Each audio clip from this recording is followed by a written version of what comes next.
Começar pelos fins. A nova questão comunista. 1.09. O que permite ver os atos até ao seu fim. Há neste vasto conjunto de intimidações, digamo-lo francamente, tanto pó de perlimpimpim histórico lançado aos olhos e, em vários casos, tanta inconsciência filosófica que o difícil é não reagir de modo puramente polémico. O que seria um grave erro, já que por muito arrogante que seja muitas vezes o tom, há aqui alguns problemas muito reais, a montante de conclusões muito discutíveis. Por exemplo, desde logo a propósito da ilusão histórica. Sim, o curso da história, tal como o representamos, é uma construção, e seria uma grande ingenuidade e alto risco tomá-lo como um dado, por pouco que fosse. Sim, a gloriosa gesta do movimento proletário que vai das primeiras greves do antigo regime a 1848, 1871, 1917, 1936, 1945 e mais longe, em direção aos amanhãs que cantam, teve algo a ver com uma narrativa de autolegitimação ao serviço de partidos e de Estados. Sim, a militância comunista, como muitos comprometimentos históricos, funcionou à base de crença gratificante, e quem se recusar a ir buscar nela mais lucidez, demasiado ocupado a debitar velhas arengas revolucionárias, está efetivamente perdido para um comunismo do século XXI. Só que há também outra coisa em relação à qual estes úteis desanimadores fazem um ruidoso silêncio: a calçada das realidades sob a areia das ilusões. Conhece-se a frase de François Mitterrand, em 1981, que o próprio depressa esqueceu, com resultados probatórios. Não sei se o muro de dinheiro existe, mas sei de quem partiu o nariz contra ele. Interessante variante do famoso pudim que é preciso comer para provar. Para Luís XVI, para os sans-culottes e para os herdeiros da Declaração dos Direitos do Homem que nós somos, a Revolução Francesa não foi só ilusão, embora seja bem verdade que só podemos revivê-la reconstruindo-a através de batalhas ideológico-políticas, sobre as quais o seu bicentenário foi bastante instrutivo. Hoje mesmo, a desumanização cada vez mais universal, através da finança capitalista, também se não deixa reduzir a um artefacto de metodologia histórica, a uma grande narrativa legitimadora, a uma crença compulsiva.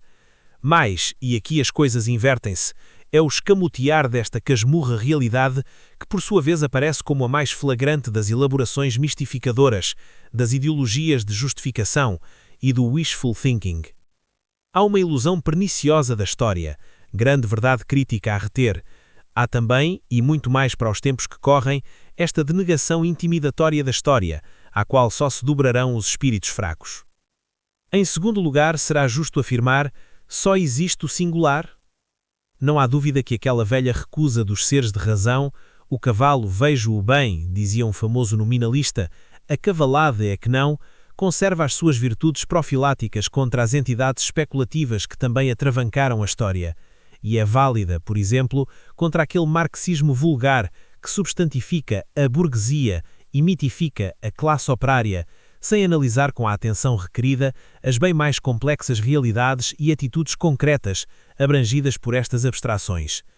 Pensar em termos de generalidades fixas, pode-se imaginar algo de tão antitético a uma dialética materialista.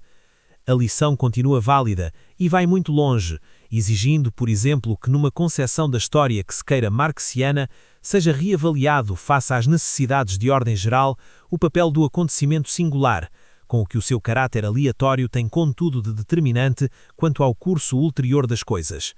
Vasta questão com um aspecto crucial a que havemos de voltar. Mas como não dizer também quão débil é a redução do singular unicamente à sua singularidade? Cada homem é único, mas sendo homem é também universal. O universal como tal não existe, o que não o impede de existir no singular.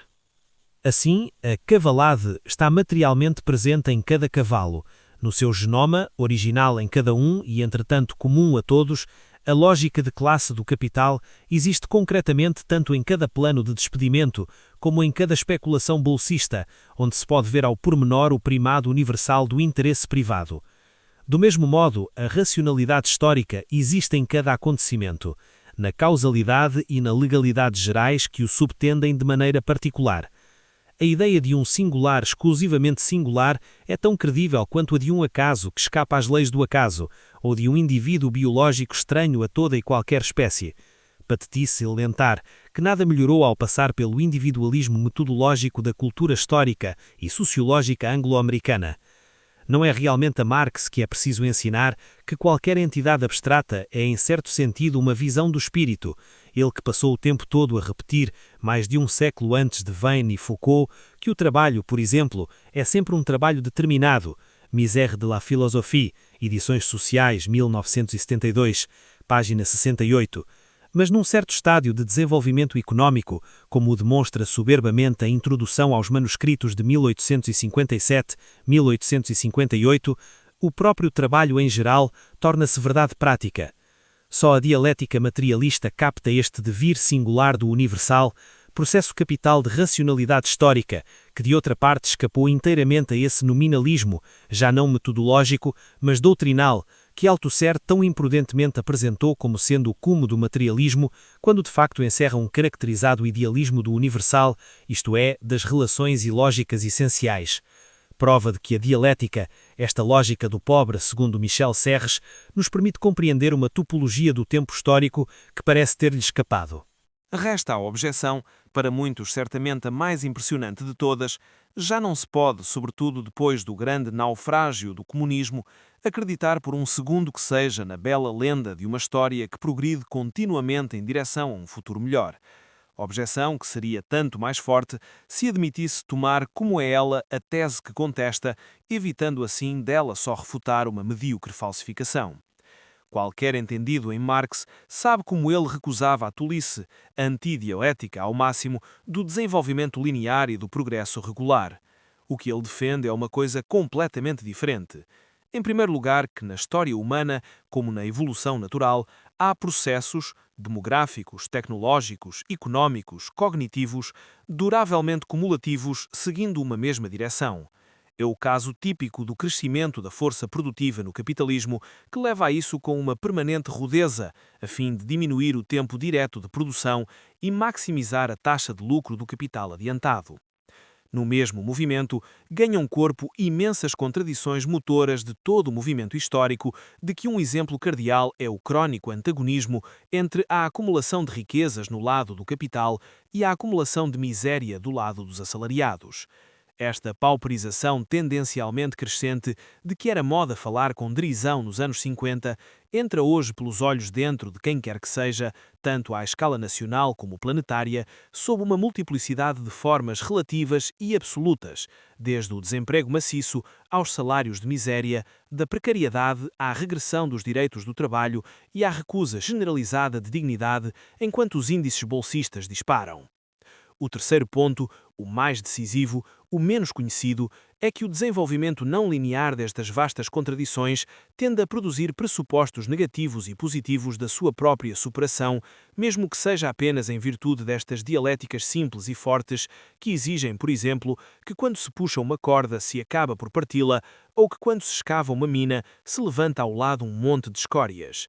Assim, prosseguindo na sua lógica cega, o capital privado engendra inexoravelmente, através das piores contradições, as devastações que suscitam o seu controlo, os indivíduos que poderiam vir a impô-lo, a produtividade que permitirá no futuro dar a cada um segundo as suas necessidades. E aqui está porque o comunismo é algo de diferente de uma cantiga Niembalar para adormecer a miséria humana. Desta argumentação, aqui resumida em extremo, poderá vislumbrar-se um mínimo de refutação tópica em Lévi-Strauss, Veyne, Lyotard, Serre? Não me parece. Quando Marx escreve no prefácio da Contribuição, enunciado que nenhum dos nossos críticos tem coragem de enfrentar, a humanidade só impõe a si própria tarefas que pode resolver, sigo à letra o texto original, Paul Veyne tem a audácia de lhe imputar uma estúpida versão: a humanidade resolve todos os problemas que a si coloca, para melhor gratificar Nietzsche com uma variante inteligente. Eis o que ainda hoje alguns se permitem fazer a Marx. Todavia, estas desqualificadas maneiras de agir são preciosíssimas confissões. A racionalidade histórica, tal como Marx tentou pensá-la, é um osso muito duro de roer para os dentes dos nossos Michel, François, Paul e os outros. Desde que a partir dos anos 70 foi anunciado o fracasso definitivo do marxismo, Tudo, mas absolutamente tudo o que Marx considerava como leis de desenvolvimento do capitalismo se desenvolveu continuamente diante de nós com um potencial expansivo sem igual.